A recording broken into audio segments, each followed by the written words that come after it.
여러분, 우리가 보통 시간 하면 손목시계나 스마트폰의 숫자를 먼저 떠올리잖아요. 그런데 오늘 다뤄볼 이 자료 정말 흥미롭습니다. 고대 히브리인들의 아주 오래된, 어떻게 보면 좀 딱딱한 역사적 사실인 야간 시간 측정 방식이 담겨 있는데요. 이게 놀랍게도 우리 인생의 가장 어두운 순간을 버텨내게 해주는 아주 심오한 영적 지도로 연결된다고 합니다. 자, 그럼 이 흥미로운 이야기 바로 시작해 볼까요? 먼저 이 두 가지 시간 체계의 대비를 한번 생각해 보시죠. 1초 단위까지 딱딱 맞아떨어지는 우리의 초정밀 24시간제와는 확연히 다릅니다. 고대 히브리인들의 시스템은 철저하게 주변 환경 그리고 성벽을 지키는 파수꾼의 교대 시간에 맞춰져 있었거든요. 아주 감각적이고 직관적이죠.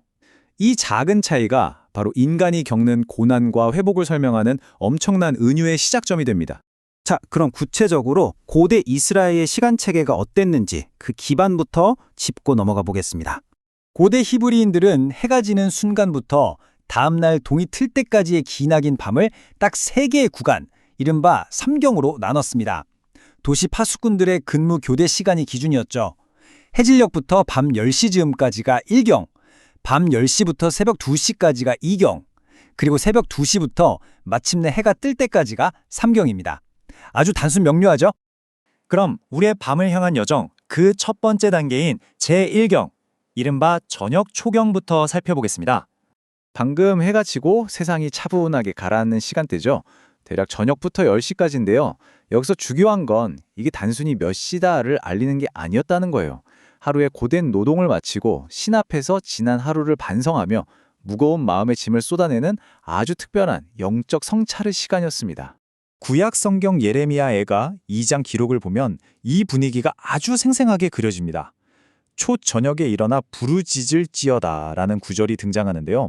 고대 이스라엘 백성들이 어둠이 막 깔리기 시작하는 이 첫 시간대를 얼마나 적극적으로 활용해서 자신의 고통과 기도를 토해냈는지 완벽하게 보여주는 장면입니다.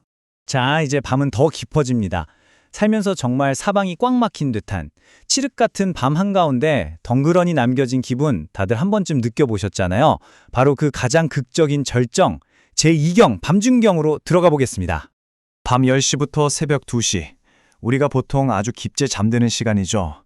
물리적으로도 밤 중에서 가장 깊고 가장 어둡고 심지어 제일 추운 때입니다. 사방이 캄캄해서 아무것도 안 보이고 인간이 가장 취약해지는 바로 그 순간이죠. 그런데 진짜 놀라운 사실은요, 세상이 가장 까맣게 물든 이 시간이야말로 신이 가장 역동적으로 일하시는 때라는 겁니다. 사사기 7장에 나오는 기드온의 300용사 이야기 익숙하시죠? 그들이 미디안 진영을 기습해서 엄청난 승리를 거둔 바로 그 타이밍이 언제였을까요? 네, 맞습니다.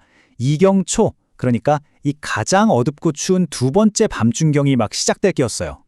우리가 보기에 절대적인 어둠 속일지라도 보이지 않는 곳에서는 이미 엄청난 역사가 진행되고 있다는 걸 증명해 주는 거죠. 자, 밤이 영원할 것 같지만 언제나 그렇듯 가장 어두운 시간은 다가오는 새벽에게 자리를 내어주기 마련입니다. 이제 우리의 마지막 시간대, 제3경인 새벽경을 살펴볼 차례입니다. 새벽 2시부터 해가 뜰 때까지의 이 시간은 드디어 그 두꺼웠던 어둠이 서서히 걷히기 시작하는 짜릿한 전환점입니다. 매서웠던 밤 공기가 조금씩 풀리고 저 멀리 지평선 너머로 희미한 빛이 올라오려는 그 찰나. 단순한 시간의 흐름을 넘어서 임박한 구원과 희망 그 자체를 상징하는 가슴 뛰는 순간이죠. 이 새벽경에는 역사상 가장 극적인 구원 사건과도 연결됩니다. 출애굽기 14장 기록을 보면 이스라엘 백성들 앞에서 그 거대한 홍해가 쫙 갈라지고 뒤쫓던 애굽 군대가 무너진 결정적인 타이밍이 바로 이 마지막 새벽경이었습니다. 눈앞에 진짜 해가 떠오르는 물리적인 일출이 완전한 해방이라는 영적인 구원과 완벽하게 겹쳐지는 경이로운 순간이죠.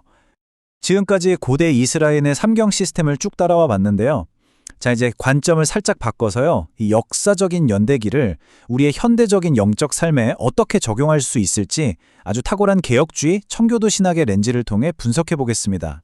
자칫 복잡할 수 있는 청교도 신학을 아주 직관적으로 잘 정리된 내용이 있는데요. 1경은 예레미야 애가에 나오듯 나의 마음을 쏟아내는 회개와 성찰로, 가장 어두운 2경은 기드온의 전투처럼 그 어둠 속에서 보이지 않게 일하시는 신의 섭리로 치환됩니다. 그리고 마지막 3경은 홍해가 갈라진 것처럼 마침내 맞이하는 구원의 새벽이죠. 고대의 역사적 사실이 오늘날 우리의 영적 여정의 지도로 완벽하게 매칭되는 게 정말 신기하지 않나요?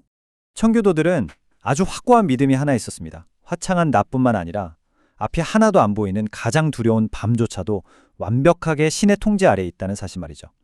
시편 121편에 나오는 것처럼 절대자는 졸지도 주무시지도 않고 우리를 지키는 궁극적인 파수꾼이라는 겁니다. 이게 바로 그 혹독한 시련 속에서도 그들이 무너지지 않았던 진짜 원동력이었습니다. 사실 밤이라는 건 영적인 시련이나 우리를 무너뜨리려는 어두운 힘이 제일 활발하게 움직이는 때를 상징하잖아요. 그래서 청교도들은 고대 성벽의 파수꾼들이 밤새 눈을 부릅뜨고 경계했던 것처럼 우리도 시련의 어둠 속에서 영적으로 절대 잠들지 말고 깨어 있어야 한다고 엄청나게 강조했습니다. 이게 바로 그 유명한 영적 경성의 개념이죠. 이런 관점은 우리에게 정말 엄청난 희망을 줍니다. 자료에 종말론적 소망이라고 다소 어렵게 표현되어 있지만 뜻은 아주 심플하고 강력합니다. 깊고 어두운 밤이 지나면 무조건 아침해가 떠오르잖아요. 그것처럼 우리가 겪는 이 지독한 시련의 밤 뒤에는 반드시 구원의 빛이 비치는 새벽이 오고야만 한다는 확고한 보증입니다. 밤이 아무리 깊어도 다가오는 승리의 새벽을 막을 수는 없다는 거죠. 자, 그럼 오늘 다룬 내용을 통해 우리가 얻을 수 있는 핵심적인 실천 방안들을 정리해 볼까요? 감옥에 갇혔던 바울과 실라, 기억하시죠? 그들처럼 인생의 가장 어두운 제2경 한가운데서 절망이 아닌 찬양을 부르는 것, 그리고 새벽경이 밝아오기 전 세밀한 음성을 구하며 기도하는 것, 마지막으로 내가 칠흑 같은 어둠 속에 있는 그 순간에도 나를 지켜보고 계시는 신실한 파수꾼을 100% 신뢰하는 것입니다. 오늘 자료를 쭉 살펴보면서 이런 생각이 들더라고요. 지금 당장 사방이 꽉 막힌 어둠 속에 갇힌 것 같아도 그 이면에서는 이미 여러분을 위한 아침의 구원이 착착 준비되고 있다는 사실입니다. 자, 여기서 여러분께 질문을 하나 던지면서 마무리할까 하는데요. 여러분은 지금 인생의 3가지 경점 중 어느 시간대를 지나고 계신가요?